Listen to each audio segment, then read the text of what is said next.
Owning your own home might feel out of reach, but clever budgeting can turn that dream into a plan. In this Santa Money Bootcamp insert, financial journalist Maya Fisher-French and money coach Mapalo Maku break down how smart budgeting, disciplined saving, and realistic planning can put you on the path to home ownership.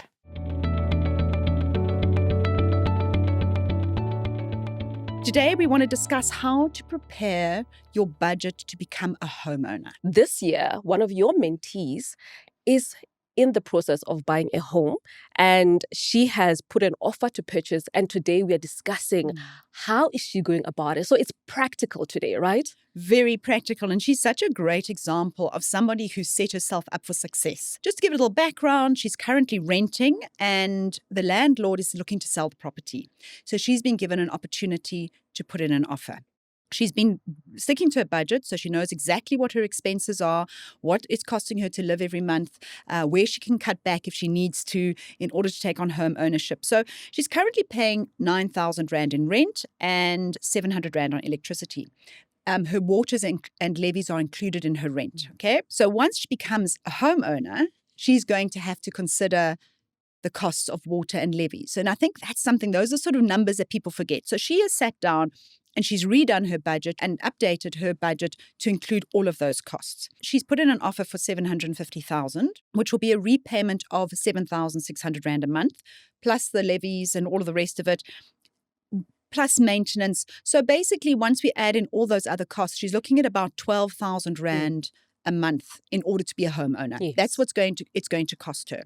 We looked at it and yes, it'll be a little tight. She may have to give up a couple of extra cappuccinos, but it's definitely affordable for her. And what I love about what you just said is that she's not rushing into the decision. It's not an emotional decision. It's saying, this is what I'm currently paying. How much more responsibility am I going to take on? And she is really looking at the numbers. And normally we don't do that. No, we do, because you know what, we buy with our hearts, Yes. right? Not with our heads. And in her, she's actually is a great opportunity for her because she's been living in the property. So she knows what's wrong with it. She knows what needs to be fixed, which is why she knows what offer to make. She's gone in a little bit lower than they want because she knows the things that need to be repaired. And she's putting in, she's budgeting for that as well. So I think that is a very, going in and running the numbers and letting the numbers tell you whether it's a good decision or not. Levies often can be a big shock to people when they buy, especially intersectional title. People don't realize them. She also went and got the financials of the body corporate. Very important. If you have a body corporate where a whole lot of people are not paying levies, what lands up happening is that suddenly next year they have a massive levy increase to try and recoup some of those losses. So it's very important to understand what is going on in that body corporate. Is it a well-managed body corporate? But it's also worth spending money on a home inspection. Someone who can check the roof, check the water, the taps, all of those things that people move in and they suddenly discover all the flaws. Yeah, and normally those things happen once you're trying to settle in 4 months later and you've done all these expenses and now you have a roof leaking, for example. And another thing I think we forget is the city. Yes, you're paying for the complex itself, but also now you're paying to the city. Exactly, there's rates. So you've got rates and taxes. So you've got your levy and your rates and your taxes. And people often don't realize that. They don't know that those are all the costs. But the other really big one is property transfer costs, those upfront costs. They hit everyone. Most people, I tell you, do not know how much it costs to buy a house, the actual transactional costs. Yeah. And for me, it's such a simple thing that when you go onto most of these websites, and I think some of the calculations you use the Nedbank website. Or Uber. Uber's actually also very good. Exactly. And Property 24, you are literally able to go in there and say, all right, I'm looking around R1 million. And I think that's what we focus on, that I'm thinking around R1 million. I'm thinking about what it is that I'm going to pay every single month. But there are those costs, the lawyers, the transfer fees, like you're saying, and people, it just shocks people. And people end up going into into debt. They all take out a loan to put on their credit cards. It's probably one of the, when working with mentees, that's probably one of the most common expenses I see, is somebody's bought a house and they didn't know about those expenses and they put it on their credit card. Yes. And now they've got, just as an example, with this particular mentee, her total bond registration costs are going to cost 60,000 Rand. Now, if you didn't know that and you're thinking, oh, I can afford this, suddenly you're getting a 60,000 Rand bill. You've got to fund that somehow, right? And nothing moves before you pay those fees. Absolutely, nothing. And the other thing that, of course, we haven't mentioned, which we really should mention, given this is called Insure Your Future, is home insurance. First of all, she had to have life cover to cover the mortgage and property insurance. So that is another cost that you have to add in as well. So I think it's really important to sit down, think about all of those costs. It's not just the mortgage, it's the levies, it's the city bills, it's the home insurance, there's maintenance costs, water, electricity, all of those things. So do your budget properly before you 100%, because home ownership should be a joy and where you feel like, you know what, I have ticked off that milestone. You don't want it to be a prison. For more information and full episodes on this series, you can go to the website on the screen. It is informative and who knows, you might learn a thing or two about how to manage your money smarter. Nou goed, as jy besig is om gereed te maak vir die dag wat voorlê, luister nou mooi. Vandag gesels ons met Michelle Lou, produkspesialis van Crème Classique, oor hoe jy jou vel die beste kan versorg, van die regte roetine en produkte tot hoe om jou vel gesond, stralend en goed versorg te hou. Baie welkom terug hier by ons. Dankie Elsa, dis lekker om hier te wees. Goed, nou is die vel maar net soos enige ander organe. Ek hoor mense wonder gereeld daaroor. Nee, jy weet, die vel is die grootste orgaan van al die organe. So dis hoekom die vel net die heel beste behandeling nodig het.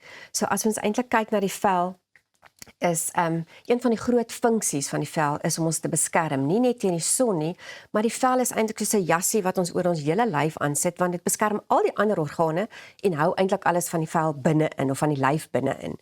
Waar as mens dan nou kyk hoe die vel aan mekaar gesit het met die verskillende lae, is daar die epidermis wat die buitenste laag van die vel is en dan die dermislaag wat hier onder amper soos 'n ondersteuningsstruktuur is vir die vel bo-op.